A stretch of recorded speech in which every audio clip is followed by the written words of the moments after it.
Welcome back to The Betrayed. I'm Gina Beck. This is Drew Williams. Thank you for listening, liking, commenting, and subscribing. We appreciate y'all, especially the reviews on Apple Podcasts. It really means a lot. Yeah, and like always, thank you again for the continued support, the continued engagement, and the hashtag Banana Cats.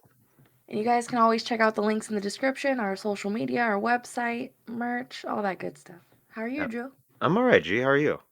I'm doing good. Excited to jump into the podcast. Yeah, this is episode 125. So it's 125 episodes. Just kind of crazy. I just had to bring that up. Party! Yeah, I thought Hey! it's pretty crazy.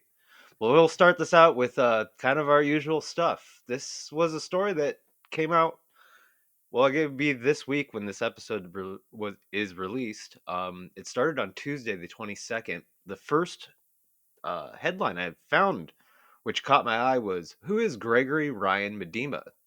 A weirdo on the run after shooting sheriff deputy."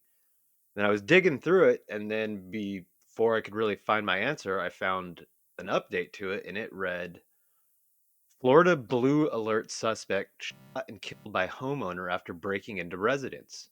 And this was reported by local NBC WESH West Orlando.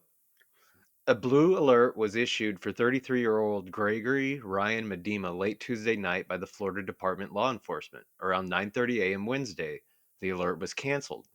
Around 2 p.m., the Florida Department of Law Enforcement, Taylor County Sheriff's Office, and Dixie County Sheriff's Office held a news conference to provide more details. Officials said Medina was pulled over for a routine traffic stop around 10 p.m. Tuesday near Salem. He opened fire and shot Deputy Troy Anderson, who was airlifted to a hospital in life-threatening conditions. Officials said Anderson is now in a stable condition. Taylor County Sheriff Wayne Pageant said Anderson was alone when he was shot Tuesday night and will undergo reconstructive surgery. Dixie County Sheriff Darby Butler said around 7:30 a.m. Wednesday, deputies were called to a residence near the Taylor County-Dixie County line where a homeowner reported the shooting of an intruder. The homeowner stated he exchanged gunfire with the suspect that broke into his residence and the suspect was killed. FDLE Tallahassee Special Agent in charge Mark Perez stated the investigators believe that the suspect was blue alert subject Gregory Ryan Medema. The suspect's body was found near the same car that was listed in the blue alert. Multiple firearms were also found. The homeowner was hospitalized and released with minor injuries. And then Butler went on to say, "When someone enters your home, you are the first line of defense. He woke up this morning not expecting to go through this. He was prepared, and he gets to live this evening and embrace his loved ones. We believe that the suspect did mean to do the homeowner harm. The initial indication is the homeowner's defended himself against the suspect that was trying to gain access to the home." Perez said that other individuals were also inside the homeowner's house, but this is what comes out. Medema is a registered weirdo. He was convicted in 2011 while serving in the U.S. Army. He was convicted of one count of lewd or lascivious battery, intercourse with a victim 12 to 15 years old, and one count of possession of CP. He was sentenced to 78 months in federal prison, and then he had 2 months of probation. And then this all followed. I just thought it was absolutely insane that I'd never even heard of these blue alerts thing. First of all, I had to figure out what that is. That's something specifically for Florida. When a criminal hurts or kills a officer, they put out a bulletin throughout the whole state. I guess this is the 4th time it ever been enacted. Yeah, the guy's just a piece of garbage, and he got taken out by a homeowner. Definitely. I've never heard of those either. That's news to me. You learn something new every day, right? Yeah, absolutely. It's strange, but yeah, good on the homeowner, and good for the I guess it'd be the castle doctrine in Florida. It allowed you to protect yourself. Right, exactly. And we're definitely for that over here. Yeah. Next thing that I would like to talk about, this caught my eye because it's just, We talk about stuff like this all the time. But this story is crazy. It says Tennessee mom indicted on 18, you know, R charges, but child R charges after swapping vape pens for with nine teen boys. And maybe even more, I guess, allegedly. It says a Tennessee mom has recently been indicted on 18 of these charges. She was busted swapping vape pens for with nine boys. The woman has been identified as 38-year-old Melissa Blair of McMinn County. In addition to her 18 aggravated statutory R charges, Blair also faces 4 counts of human trafficking by patronizing prostitution. So have a plus 1 count of forfeiture of personal property. 23 charges total. More than Ghislaine Maxwell, guys. Way more. I mean, wow. Wow. Why can't Ghislaine have 23 or more charges and have a long list like this just publicly posted on Instagram for everybody to see? No, it's got to be hidden. Sorry, it just triggers me.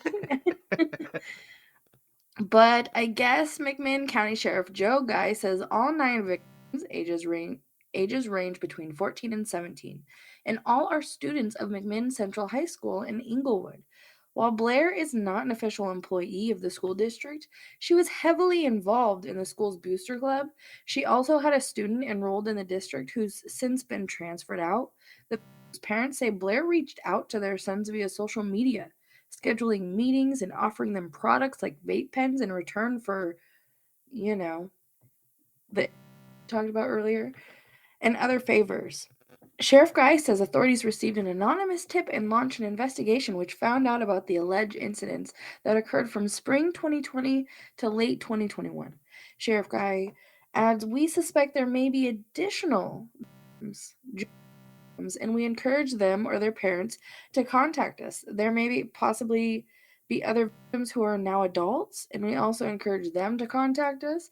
Blair has since bonded out with $100,000 and is due to be arraigned on February 28th. Wow. So, like I said, someone like her can have a dirty long list of charges, but Ghislaine Maxwell is just, a little under 5 of them so far. I mean, I know that there could be more, but still, just right off the bat, this girl just has 23, which good. She needs to be caught, and it's good to see that charges like that are in a large quantity and not just like a slap on the wrist like sometimes we do see, especially coming from a woman. It kind of, I don't really see, unless it's like an insane situation, you don't really see like that big of a laundry list of charges. That's a lot. Yeah, especially when what we got to compare to lately, like, I mean, Prince Andrew basically got off on everything by just settling out of court. Right.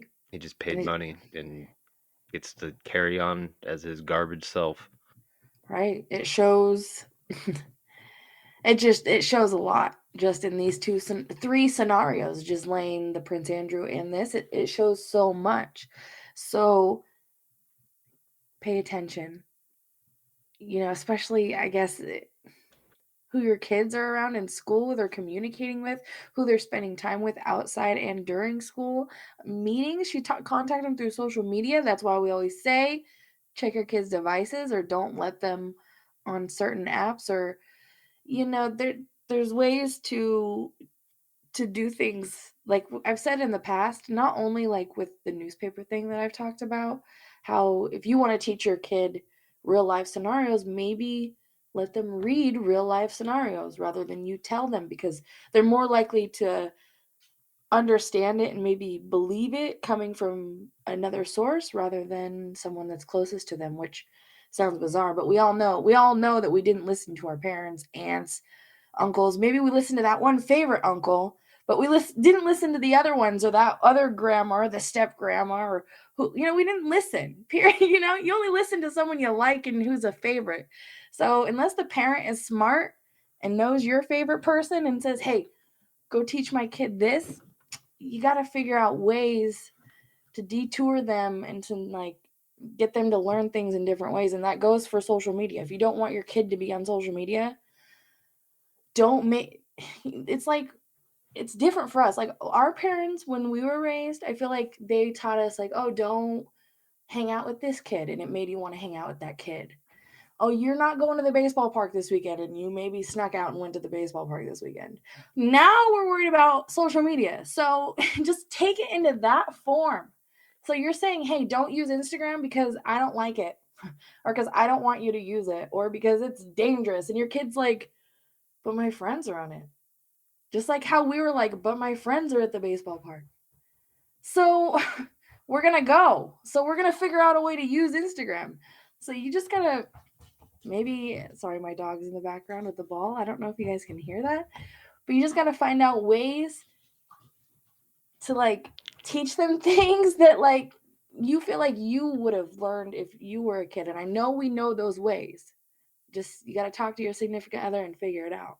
And like we've suggested before, and it's probably for another update episode on some newer apps. If they're at a point where you just need to know exactly what's going on, there are complete programs dedicated to monitoring what your kid does online. And it might be time to invest in one of those as well. Yeah, you guys can reach out to us anytime and ask us questions. Our links are always in the description below. We're always available to chat and answer what you guys have. And if you guys want to come on, if you have a betrayal story, I haven't said this in a minute, reach out. If you guys want to come on and tell your betrayal story, we would Yeah, love and to have you it on. doesn't have to be, the typical abuse that we have. If you have something else that you think other people might be interested in hearing and be able to relate to, please reach out. Any betrayal story. There's so many in different types of forms and situations. So we're here to listen, and we got people who want to listen too. Until next Absolutely. time, banana cats. Love Ban- y'all. Banana cats. Much love. Peace.